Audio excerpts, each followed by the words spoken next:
बिस्मिल्लाहिर्रहमानिर्रहीम।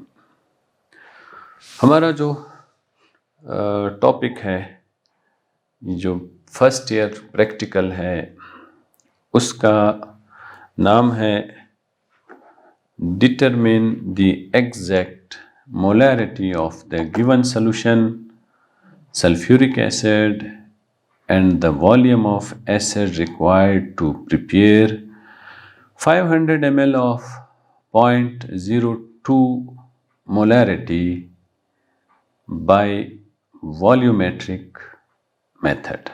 You are provided 0.1 m molarity sodium hydroxide. हम जो अभी प्रैक्टिकल्स करने जा रहे हैं, ये जो प्रैक्टिकल्स हैं, इनमें इसको वॉल्यूमेट्रिक टाइट्रेशन कहते हैं। ये जो प्रैक्टिकल्स हैं, ये वॉल्यूमेट्रिक टाइट्रेशन कहलाते हैं। वॉल्यूमेट्रिक टाइट्रेशन क्या है?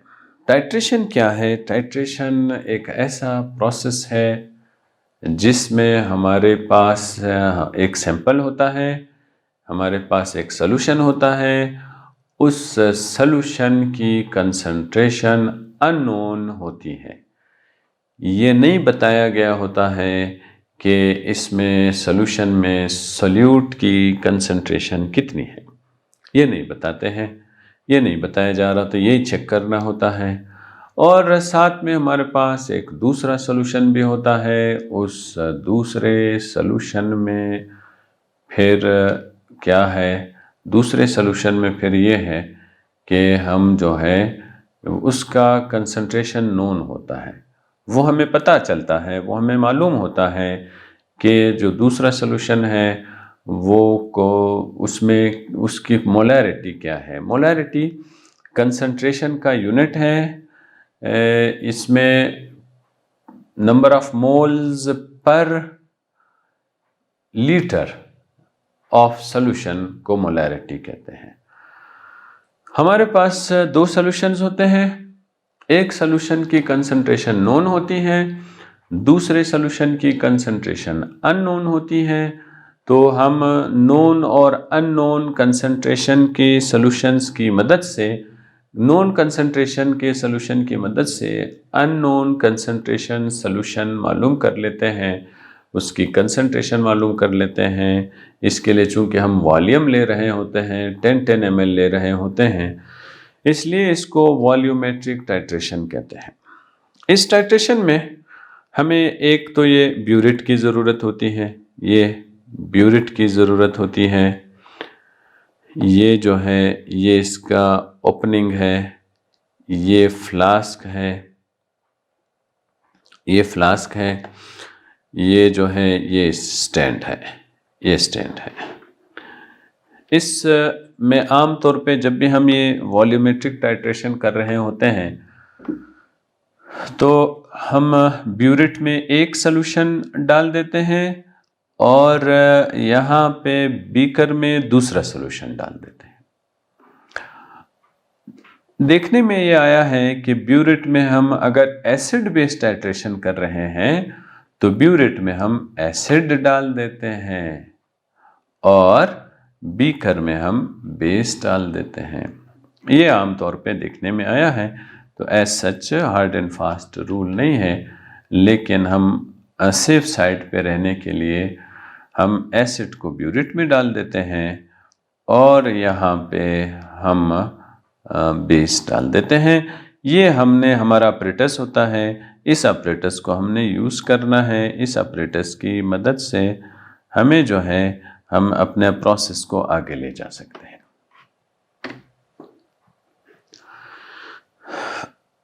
ऑब्जेक्ट क्या है? ऑब्जेक्ट ये है कि मोलैरिटी मालूम करनी है। मोलैरिटी मालूम करनी है। एक सॉल्यूशन होता है, उसका नाम सल्फ्यूरिक एसिड है। अब सल्फ्यूरिक एसिड की कंसंट्रेशन नोन नहीं है, ये अननोन है, इसीलिए हम इसकी मोलैरिटी मालूम करने जा रहे हैं। और साथ में हमें फिर एक सॉल्यूशन बनाना है। वो 500 ml तक होना चाहिए। उसके सोल्यूशन के बनाने के लिए हमने जो है ना कितना वॉल्यूम यूज़ कर रहे हैं ये देखना चाह रहे हैं। और इसके अलावा हमारे पास जो दूसरा सोल्यूशन है वो 0.1 मोलैरिटी सोडियम हाइड्रोक्साइड है। अब जो दूसरे सोल्यूशन की कंसंट्रेशन मालूम है, पहले सोल्यूशन की कंसंट्रेशन मालूम नहीं है। एक तो ये काम करना है, हमने कंसंट्रेशन मालूम करना है। दूसरा काम हमने ये करना है कि जो सोल्यूशन हमारे पास मौजूद है उसको डाइल्यूट करना है, डाइल्यूशन करना है, डाइल्यूशन के प्रोसेस करना होगा। ये हमारे पास ये प्रैक्टिकल का नाम है। इसमें हमें आमतौर पे सोडियम हाइड्रोक्साइड की ज़रूरत पड़ती है, हाइड्रोक्लोरिक एसिड की ज़रूरत पड़ती है, जो हमारे पास बीकर भी होता है, फ्लास्क भी होते हैं, फिर इंडिकेटर होता है। इंडिकेटर किसे कहते हैं? इंडिकेटर का मतलब है इंडिकेट करने वाला, इंडिकेट करने वाला, बताने वाला। क्या बताने वाला? ये बताने वाला ऐसा केमिकल जो हमें ये बताता है कि अब रिएक्शन कंप्लीट हो चुका है। इस केमिकल को इंडिकेटर कहते हैं। यहाँ हम जो कंसंट्रेशन ऑफ सल्फ्यूरिक एसिड है ये मालूम करने के लिए हम सल्फ्यूरिक एसिड और सोडियम हाइड्रोक्साइड जिसकी कंसंट्रेशन मालूम है, हम इन दोनों का आपस में रिएक्शन करवाते हैं। और रिएक्शन के दौरान हमें ये मालूम होना चाहिए कि अब रिएक्शन कब तक करवाना है। इसके लिए हम फिर इंडिकेटर की मदद लेते हैं। इंडिकेटर हमें बता रहा होता है कि अब रिएक्शन कंप्लीट हो चुका है। इंडिकेटर कैसे बताता है? इंडिकेटर कलर चेंज करता है सॉल्यूशन का। अगर हम एक इंडिकेटर है उसका नाम फिनोफ्थलीन है, अगर हम फिनोफ्थलीन इंडिकेटर को, ये इंडिकेटर है इसका नाम फिनोफ्थलीन है, अगर हम इस फिनोफ्थलीन इंडिकेटर को एसिड में डालते हैं तो फिर एसिड में कोई कलर नहीं आता है। एसिड पहले भी ट्रांसपेरेंट था, इंडिकेटर डालने के बाद भी ट्रांसपेरेंट ही रहेगा। लेकिन अगर हम इसी इंडिकेटर को बेस में डालते हैं, अल्कली में डालते हैं, सोडियम हाइड्रोक्साइड में डालते हैं, अगर हम इसी इंडिकेटर को सोडियम हाइड्रोक्साइड में डालते हैं तो ये जो सोडियम हाइड्रोक्साइड जो पहले कलरलेस था वो पिंक कलर में चेंज हो जाता है। ये पिंक कलर में चेंज हो जाता है। इसके पिंक कलर में चेंज होने की वजह से हम जो है पिंक कलर में चेंज हो गया। अब हम जब रिएक्टेंट का और जब हम एसिड का और बेस का आपस में ड्रॉप वाइज रिएक्शन करा रहे होते हैं तो ये जो पिंक कलर है ये कलरलेस हो जाता है। जो ही ये कलरलेस हो जाता है वो हमारा जो पॉइंट है उस पॉइंट को एंड पॉइंट कहते हैं। तो वहाँ पे हमने अपना प्रैक्टिकल रोक लेना होता है। तो ये हम इसका अब ये प्रोसेस करने जा रहे हैं। इसमें हम सबसे पहले क्या करेंगे, यहाँ हम एसिड ले लेंगे, एसिड से भर देंगे। ये 0 है, यहाँ 0 तक हम इसको एसिड से भर लेंगे। यहाँ फिर अल्कली डाल देंगे, सोडियम हाइड्रोक्साइड डाल देंगे। सोडियम हाइड्रोक्साइड डालने के बाद 1 या 2 ड्रॉप्स फिनोफ्थलीन डाल देंगे।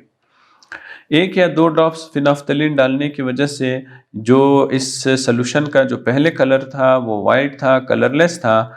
फिनोफ्थलीन डालने की वजह से इसका जो कलर है वो कलर चेंज हो जाता है। हम फिर यहाँ से ड्रॉप वाइज डालना शुरू करते हैं। ड्रॉप वाइज डाल रहे होते हैं, उस वक्त तक हमने डालना है ड्रॉप वाइज जब हमारे पास ये जो कलर है ये वापस वाइट कलर में कन्वर्ट हो जाए, ये वाइट में वापस कन्वर्ट हो जाए। फिर हम ये यहाँ पे रोक लेते हैं। इसके रोकने की वजह से फिर हमें पता चल जाता है कि इस बेस में हमने एसिड डाला है, इन दोनों का आपस में रिएक्शन करवाया, कितना हमने रिएक्शन करवाया है, वो जो रिएक्शन हमने करवाया है वो हम यहाँ से नोट कर लेते हैं कि इतना एसिड हमने इसमें डाला था, उसके मुताबिक फिर हम अपनी कैलकुलेशन कर रहे होते हैं। प्रोसीजर में क्या करना होता है? प्रोसीजर में हम जो है सोडियम हाइड्रोक्साइड का सॉल्यूशन लेते हैं। सोडियम हाइड्रोक्साइड का जो सॉल्यूशन है वो सॉल्यूशन हम 10 ml लेते हैं। किसकी मदद से लेते हैं? पिपिट की मदद से लेते हैं। पिपिट की मदद से 10 ml ले लेते हैं सोडियम हाइड्रोक्साइड, और उसके बाद 1 से 2 ड्रॉप्स इंडिकेटर इसमें डाल देते हैं। सोडियम हाइड्रोक्साइड में इंडिकेटर डाल देते हैं। सोडियम हाइड्रोक्साइड में इंडिकेटर डालने की वजह से जब हम ये इंडिकेटर डाल देते हैं तो इंडिकेटर के डालने के बाद सोडियम हाइड्रोक्साइड का जो कलर है वो पिंक हो जाता है। फिर हम क्या करते हैं, हम ब्यूरेट उठाते हैं। ब्यूरेट में जो एसिड है हमारे पास, सल्फ्यूरिक एसिड है, उसका जो सॉल्यूशन बन चुका है वो सॉल्यूशन फिर हम ब्यूरेट में डाल देते हैं।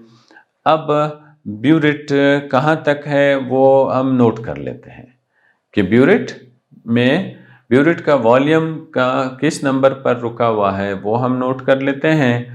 अब ड्रॉप वाइज हम ब्यूरेट में से सल्फ्यूरिक एसिड को ड्रॉप वाइज गिरा रहे होते हैं। जब हम इसको ड्रॉप वाइज सोडियम हाइड्रोक्साइड के साथ मिक्स करवा रहे होते हैं तो सोडियम हाइड्रोक्साइड के साथ मिक्स करवाने की वजह से ये जो मिक्सचर है आहिस्ता आहिस्ता आपस में मिल रहा होता है, रिएक्शन कर रहा होता है। जब ये आहिस्ता आहिस्ता रिएक्शन करने लगता है तो ये रिएक्शन, अब हमें पता कैसे चलेगा कि रिएक्शन कब तक करवाना है? तो ये जो पिंक कलर है, ये कलर जो ही डिसअपियर हो जाता है, हमने रिएक्शन को स्टॉप करना है, जो हमें ये बता रहा है कि अब रिएक्शन कंप्लीट हो गया। हमने क्या करना है, हमने जो ये देखना है कि 10 ml सोडियम हाइड्रोक्साइड को न्यूट्रलाइज करने के लिए कितना ml हमने इसमें एसिड डाला है, ये हमने देखना होता है। इसको न्यूट्रलाइज करने के लिए कितना हमने डाला है। अब ये देखिए, यहाँ पे हमने सबसे पहले क्या किया, यहाँ पे हमने 10 ml सोडियम हाइड्रोक्साइड इसमें डाल दिया। तो सोडियम हाइड्रोक्साइड कलर कौन सा कलर है? वाइट कलर का है, ट्रांसपेरेंट है। इसमें जो ही हमने 1 से 2 ड्रॉप फिनोफ्थलीन डाल दिए हैं तो फिनोफ्थलीन डालने की वजह से इसका कलर पिंक हो गया। यहाँ हमने एसिड डाला हुआ है। अब इसको हम नोट कर रहे होते हैं कि ये हमने कहाँ से स्टार्ट किया है। इसमें कितने मौजूद है? 10 ml मौजूद है। आम तौर पे देखने में आता है कि ये भी 10 ml के करीब करीब, ये ज़रूरी नहीं है, ये भी आम तौर पे देखने में आता है कि 10 ml के करीब करीब ये यूटिलाइज होता है। इसके यूटिलाइज होने की वजह से हमें यहाँ पे ये सॉल्यूशन मिल जाता है, और ये जो है ये इस तरह ट्रांसपेरेंट हो जाएगा। जो ही ये ट्रांसपेरेंट हो जाएगा हमने रिएक्शन को स्टॉप कर देना है। इसका जो सबसे पहला काम यह है कि हम सोडियम हाइड्रोक्साइड लिखते हैं, फिर सल्फ्यूरिक एसिड लिखते हैं। इन दोनों का आपस में रिएक्शन कराने के बाद सोडियम सल्फेट बना लेते हैं और वाटर मॉलिक्यूल बना लेते हैं। सोडियम सल्फेट, वाटर मॉलिक्यूल, उसके बाद जो है इनको बैलेंस कर देते हैं। सल्फ्यूरिक एसिड हमने जो ब्यूरेट में डाला हुआ है वो हम 10 ml उसका वॉल्यूम यूज़ कर रहे हैं। 10 ml सल्फ्यूरिक एसिड है, ये 10 ml सोडियम हाइड्रोक्साइड में रिएक्शन करने की वजह से, सोडियम हाइड्रोक्साइड के साथ रिएक्शन करने की वजह से न्यूट्रलाइज हो गया। तो यहाँ पे अब एक वॉल्यूम आ गया है सल्फ्यूरिक एसिड का, वो कितना है? 10 ml। दूसरा वॉल्यूम हमें मिला है सोडियम हाइड्रोक्साइड का, वो कितना है? वो भी 10 ml है। लेकिन अब हमें किस चीज़ की ज़रूरत है? हमें अब सल्फ्यूरिक एसिड के मोलैरिटी की ज़रूरत है कि सल्फ्यूरिक एसिड का मोलैरिटी कितना है। सल्फ्यूरिक एसिड की मोलैरिटी मालूम करने के लिए हमारे पास फार्मूला है, उसको कहते हैं M1V1 divided by N1। M2V2 divided by N2। M1 जो है ये मोलैरिटी ऑफ सल्फ्यूरिक एसिड को शो कर रहा है, V1 मोलैरिटी और V1 volume of sulphuric acid को शो कर रहा है, N1 number of moles of sulphuric acid को शो कर रहा है। M2 molarity of sodium hydroxide को शो कर रहा है, V2 volume of sodium hydroxide को शो कर रहा है, N2 जो है वो किसको शो कर रहा है, वो हमें ये शो कर रहा है कि ये जो है ये मोल्स सोडियम हाइड्रोक्साइड के कितने हैं।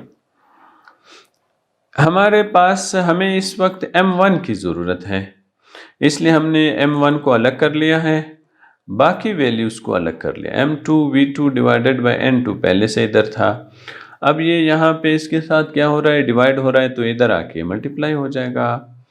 ये इसके साथ क्या हो रहा है, मल्टीप्लाई हो रहा है, ये इधर आके ये डिवाइड हो जाएगा। ये हमें फाइनल शक्ल मिल गई है। इस फाइनल शक्ल को सामने रखते हुए, इस फाइनल शक्ल को हमने सामने रखना है और इसके बुनियाद पे हम क्या करते हैं, हम वैल्यूज़ ढूंढते हैं। हम फिर क्या करते हैं, वैल्यूज़ ढूंढते हैं। अब वैल्यूज़ में देखें, हमारे पास ये M2 है, ये वैल्यू कितनी है, 0.1 है। ये M2 किसके लिए है, M2 किसके लिए है, सोडियम हाइड्रोक्साइड के लिए है। अगर हम यहाँ आते हैं तो ये सोडियम हाइड्रोक्साइड है, देखें ये सोडियम हाइड्रोक्साइड है, इसकी वैल्यू देखें 0.1, ये हमने यहाँ से लिया है, ये वैल्यू हमें यहाँ से मिली है 0.1। ये क्या है, ये वॉल्यूम है, किसका वॉल्यूम है, सोडियम हाइड्रोक्साइड का वॉल्यूम है। ये वॉल्यूम कहाँ से आया है, ये बीकर में हमने 10 ml डाला था। हमने जो बीकर है, ये हमारे पास ये बीकर है, इस बीकर में हमने ये डाला हुआ है।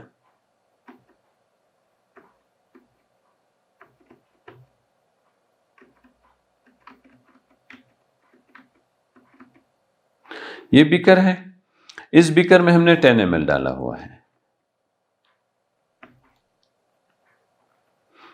तो ये 10 ml इधर लिख दिया। ये 2 कहाँ से आ गया है, ये देखें N2, ये किसका है, ये सोडियम हाइड्रोक्साइड के लिए है, इसलिए ये देखें ये सोडियम हाइड्रोक्साइड है, ये सोडियम हाइड्रोक्साइड है, इसकी वैल्यू कितनी है, ये 2 है, ये 2 इधर आ गया है। फिर ये N1 क्या है, ये 1 आया है, ये 1 किसका है, सल्फ्यूरिक एसिड का है। ये देखें N1 किसके लिए है, सल्फ्यूरिक एसिड के लिए है। ये सल्फ्यूरिक एसिड की वैल्यू है, ये कितना है, ये 1 मोल है। ये 10 ml क्या है, ये 10 क्या है, ये वॉल्यूम है जो हमें सल्फ्यूरिक एसिड से मिला है।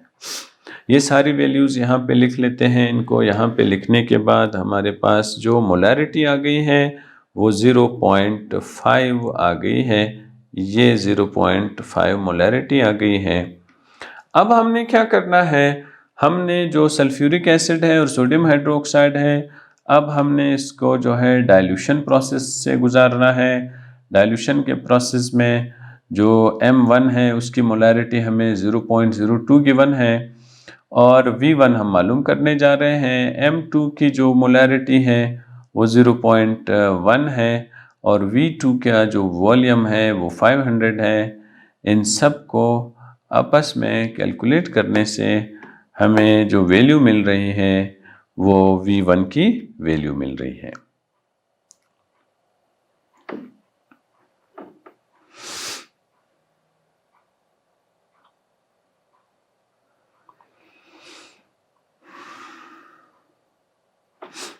दूसरा आता है ऑब्जेक्ट, जिसमें हमने देखना है,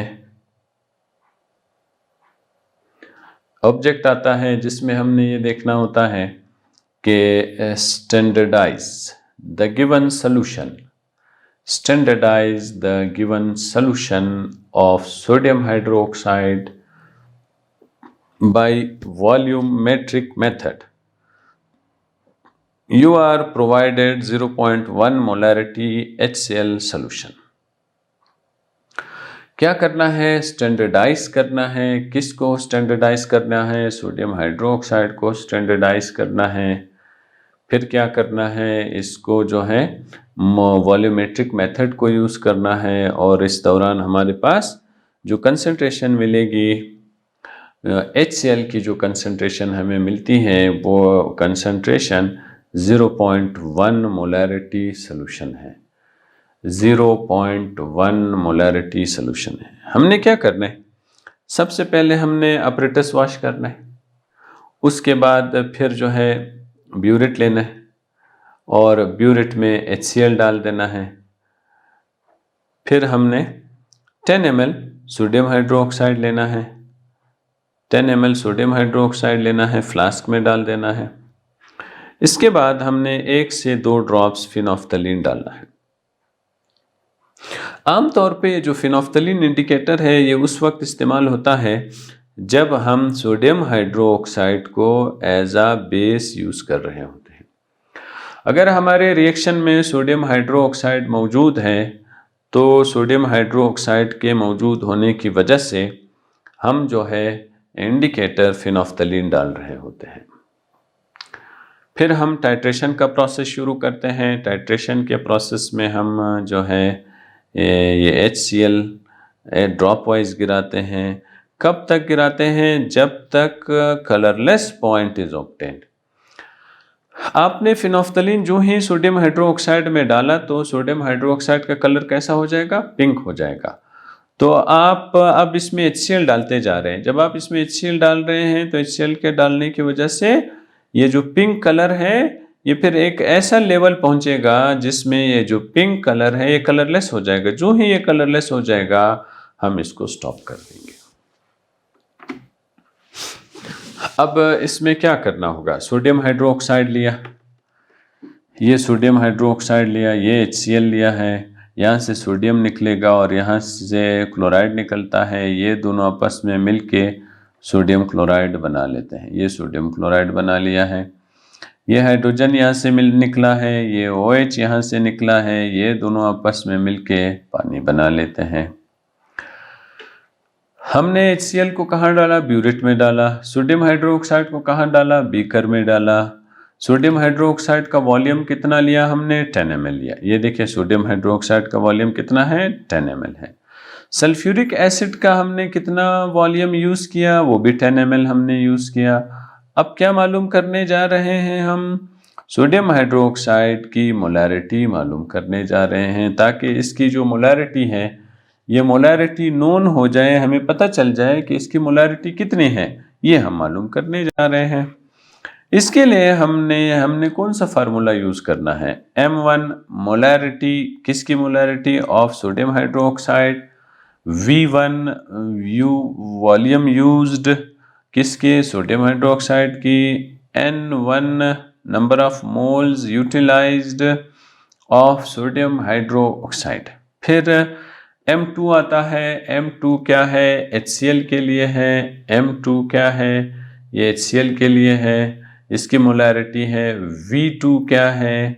ये HCl का वॉल्यूम है जो कि यूज़ होगा सोडियम हाइड्रोक्साइड के वॉल्यूम के लिए। ये क्या है? मोल्स है। ये हमने यहाँ पे ये फार्मूला लिख लिया है। अब इस फार्मूले में हमने M1 को अलग करना है। ये देखें M2 और V2 डिवाइडेड बाय N2, ये पहले से ही यहाँ पड़ा हुआ था। लेकिन अब हम क्या करना चाह रहे हैं? यहाँ से इस V1 को उठा के यहाँ इसके नीचे लिखना चाह रहे हैं क्योंकि ये यहाँ पे मल्टीप्लाई हो रहा था, यहाँ पे आके डिवाइड हो गया है। N1 को हमने क्या करना है? N1 को क्या करना है? N1 जो यहाँ डिवाइड हो रहा है यहाँ पे आके ये इसके साथ मल्टीप्लाई हो जाएगा। हमने इस फार्मूले को इस तरह एडजस्ट कर लिया है। इस तरह एडजस्ट करने के बाद अब हम वैल्यूज पुट करेंगे। मोलैरिटी है, मोलैरिटी की वैल्यू कितनी है? 0.1 है। मोलैरिटी की जो वैल्यू आ रही है वो कितनी है? 0.1 है। ये वैल्यू कहाँ से आई है? ये गिवन वैल्यू है। V2 कितना है? 10 ml है, जो हमने प्रैक्टिकल के दौरान 10 ml यूज़ किया था। ये जो हमारे पास जो 2 आ रहा है ये हमें नंबर ऑफ मोल्स ले रहे हैं। इसी तरह यहाँ पे जो 1 है ये नंबर ऑफ मोल्स हम ले रहे हैं। ये जो 10 है ये क्या है? ये वॉल्यूम है। ये किसका वॉल्यूम है? ये हमें HCl का वॉल्यूम है। इन सब को कैलकुलेट करने के बाद जो वैल्यू हमें मिलती है वो जो वैल्यू है वो 0.1 है। टाइट्रेशन का हम प्रोसेस करने जा रहे हैं। टाइट्रेशन के प्रैक्टिकल शुरू हो गए हैं। इस टाइट्रेशन के प्रैक्टिकल्स में हमने क्या करना है, ये इसको आयरन स्टैंड कहते हैं। ये आयरन स्टैंड है और इसको ब्यूरिट कहते हैं। ये ब्यूरिट हो गया और ये फ्लास्क हो गया है। हम सबसे पहले ये जो फ्लास्क है इसमें 10 ml सोडियम हाइड्रोक्साइड लेते हैं। जब 10 ml सोडियम हाइड्रोक्साइड इसमें ले लिया जाता है, 10 ml सोडियम हाइड्रोक्साइड के लेने के बाद हम इसमें 1 से 2 ड्रॉप्स इंडिकेटर डाल देते हैं। ये जो इंडिकेटर है, ये इंडिकेटर क्या कहलाता है? फिनोफ्थलीन कहलाता है। फिनोफ्थलीन क्या है? एक इंडिकेटर है। इसका काम क्या है? इस इंडिकेटर का काम क्या है? इस इंडिकेटर का काम ये है कि ये हमें ये बताता है कि हमने इस एसिड बेस के रिएक्शन में कब तक कितने अमाउंट ऑफ एसिड को बेस में हमने मिक्स करते रहना है, ये रिएक्शन हमने कब तक करवाते रहना है। ये रिएक्शन हमें ये बता रहा होता है कि हमने कब तक ये रिएक्शन करवाना है, ताकि हमें ये एंड पॉइंट का पता चल जाए कि कहाँ कब हमने रिएक्शन स्टॉप करना है। इसमें हमने ये देखा था कि जो पहला प्रैक्टिकल है, ये पहले प्रैक्टिकल में हमने ये देखा कि सल्फ्यूरिक एसिड है लेकिन इसकी मोलैरिटी गिवन नहीं है, ये हम डिटरमाइन करने जा रहे हैं। लेकिन जो सोडियम हाइड्रोक्साइड है इसकी मोलैरिटी गिवन है। दूसरा पॉइंट ये है कि जो सॉल्यूशन आप सल्फ्यूरिक एसिड में आपने इसको डाइल्यूट करना है, डाइल्यूट करने का भी आपको बताया गया है। अब आप देखें यहाँ सोडियम हाइड्रोक्साइड है, या जो सोडियम हाइड्रोक्साइड है ये भी आपने बीकर में लिया हुआ है। हाइड्रोक्लोरिक एसिड है, ये आपने फ्लास्क में लिया हुआ है। फिर आपके पास इंडिकेटर मौजूद है, वो जो इंडिकेटर है वो फिनोफ्थलीन इंडिकेटर है, फिनोफ्थलीन इंडिकेटर। और साथ साथ हमारे पास जो है ब्यूरिट भी होते हैं, पिपिट भी होते हैं, वॉश बोतल्स भी होते हैं। हमने सबसे पहले क्या करना है, सोडियम हाइड्रोक्साइड को लेना है। सोडियम हाइड्रोक्साइड को फ्लास्क में लेना है। पिपिट के मदद से हमने 10 ml लेना है। पिपिट के मदद से 10 ml लेके हमने बीकर में डाल देना है। उसके बाद क्या करना है, 1 से 2 ड्रॉप्स इसमें इंडिकेटर डाल देना है। जब 1 से 2 ड्रॉप्स हम इसमें इंडिकेटर डाल देते हैं तो इंडिकेटर डालने की वजह से जो सोडियम हाइड्रोक्साइड पहले ट्रांसपेरेंट था या हल्का सा सफ़ेदी उसमें मौजूद थी, तो फिनोफ्थलीन डालने की वजह से 1 से 2 ड्रॉप्स डालने की वजह से ये कलर्ड हो जाएगा, ये पिंक कलर का हो जाएगा। जब ये कलर्ड हो जाएगा, पिंक कलर का हो जाएगा, हम अब ड्रॉप वाइज एसिड इसमें गिराना शुरू करेंगे। ये जो ड्रॉप वाइज गिरता रहेगा, जो ही पिंक कलर ट्रांसपेरेंट हो गया, ये सॉल्यूशन ट्रांसपेरेंट हो गया, हमने एसिड को मिलाने वाला प्रोसेस रोक देना है। जब हम एसिड को मिलाने वाला प्रोसेस रोक देते हैं तो इस प्रोसेस के रोकने के बाद जो ब्यूरिट में एसिड की जो वैल्यू है उस वैल्यू को हम नोट कर लेते हैं। नोट करने के बाद फिर हमारे पास मुख्तलिफ़ किस्म के फार्मूले हैं, उसमें हम डाल देते हैं वैल्यूज़। सबसे पहले यहाँ पे हम आते हैं, ये इक्वेशन है, सोडियम हाइड्रोक्साइड है, सल्फ्यूरिक एसिड है। इस इक्वेशन का हमने इधर लिख लिया है। जो सल्फ्यूरिक एसिड है उसका वॉल्यूम 10 ml है, जो सोडियम हाइड्रोक्साइड है उसका भी जो वॉल्यूम है वो भी 10 ml है। अब हम मोलैरिटी मालूम करने जा रहे हैं। मोलैरिटी को मालूम करने के लिए हमारे पास फार्मूला है M1 V1 divided by N1 M2 V2 divided by N2। ये वैल्यूज़ आ गए हैं। फिर हमने M1 को अलग कर लेना है, बाकी वैल्यूज़ को अलग कर लेने हैं। बाकी वैल्यूज़ में पुट वैल्यूज़ डालने के, बाकी फार्मूले में वैल्यूज़ पुट करने के बाद हमें जवाब मिल जाता है। अब डाइल्यूशन करवाना है। डाइल्यूशन करवाने के लिए M1 जो सल्फ्यूरिक एसिड की मोलैरिटी है V1 मालूम करने जा रहे हैं, और M2 जो है वो सोडियम हाइड्रोक्साइड की मोलैरिटी है, और यहाँ पे जितने वॉल्यूम में हमें रिक्वायर्ड था उसकी वैल्यू भी गिवन है। सारी वैल्यूज़ हम यहाँ पुट कर देते हैं। वैल्यूज़ के पुट करने के बाद जो जवाब हासिल होता है उस जवाब को हम कहते हैं कि इसका डाइल्यूशन का प्रोसेस हमने करवा लिया है। दूसरे प्रैक्टिकल में ये आता है कि हमने स्टैंडर्डाइज करना है द गिवन सॉल्यूशन। इसको हमने स्टैंडर्डाइज करना है ऑफ सोडियम हाइड्रोक्साइड का सॉल्यूशन होगा। ये HCl भी हमें गिवन होगी। यहाँ पे देखिए अगेन सोडियम हाइड्रोक्साइड की कोई कंसंट्रेशन गिवन नहीं है, यहाँ पे HCl की कंसंट्रेशन गिवन है। ये HCl की कंसंट्रेशन यहाँ पे गिवन है। तो एक की कंसंट्रेशन गिवन नहीं है, दूसरी की कंसंट्रेशन गिवन है। हम इस प्रोसेस के ज़रिए से सोडियम हाइड्रोक्साइड के स्टैंडर्डाइजेशन का अमल करते हैं। इस प्रोसेस में क्या करना होगा, सोडियम हाइड्रोक्साइड को 10 ml लेना है, बीकर में डाल देना है, और ब्यूरिट में आपने एसिड डाल देना है। इन दोनों को डालने के बाद फिर इंडिकेटर डाल देना है। इंडिकेटर बीकर में डालना होगा, सोडियम हाइड्रोक्साइड में डालना होगा। इंडिकेटर के सोडियम हाइड्रोक्साइड में डालने की वजह से इंडिकेटर का सोडियम हाइड्रोक्साइड का जो कलर है वो पिंक हो जाता है। अब हम इसमें एसिड गिराते रहेंगे, एसिड डालते रहेंगे, ड्रॉप वाइज एसिड इसमें डालते रहेंगे। जो ही ये जो सोल्यूशन, जो पिंक कलर का सोल्यूशन है, जो ही इसका कलर ये ट्रांसपेरेंट हो जाता है, इसके ट्रांसपेरेंट होने की वजह से, जब ये ट्रांसपेरेंट हो गया, ट्रांसपेरेंट के हो जाने के बाद फिर क्या होता है, ट्रांसपेरेंट के हो जाने के बाद हम अपना एंड पॉइंट नोट कर लेते हैं। जब हम अपना एंड पॉइंट नोट कर लेते हैं तो उस एंड पॉइंट को सामने रखते हुए वैल्यूज़ ढूंढ लेते हैं। इक्वेशन लिखना होता है।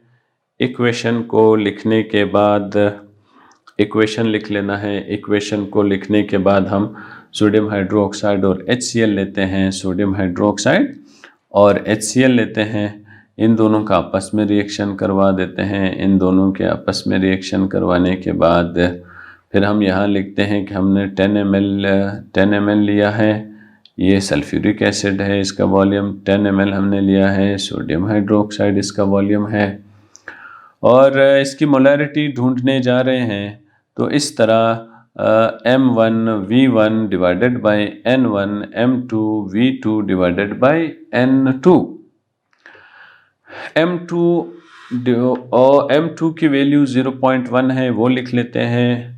V2 की वैल्यू 10 है, वो लिख लेते हैं। N2 की वैल्यू लिख लेते हैं 1 है, यहाँ पे 1 आता है, ये वैल्यू यहाँ पे हम लिख लेते हैं। इसी तरह N1 की वैल्यू भी 1 है, तो ये 1 वैल्यू इधर लिख लेते हैं। N1 और N2 ये 1 1 है, तो एक दूसरे के साथ कैंसिल हो जाते हैं। V1 और V2 ये 10 10 है, ये एक दूसरे के साथ कैंसिल हो जाते हैं। इस तरह हमारे पास जो मोलैरिटी की वैल्यू आ जाती है वो 0.1 हमारे पास इसकी वैल्यू आ जाती है। ये यहाँ तक हमने 2 प्रैक्टिकल्स करने थे जो वॉल्यूमेट्रिक टाइट्रेशन से इनका ताल्लुक था। तो वॉल्यूमेट्रिक टाइट्रेशन की मदद से हमने ये 2 प्रैक्टिकल्स कवर करने थे, वो कर दिए हैं।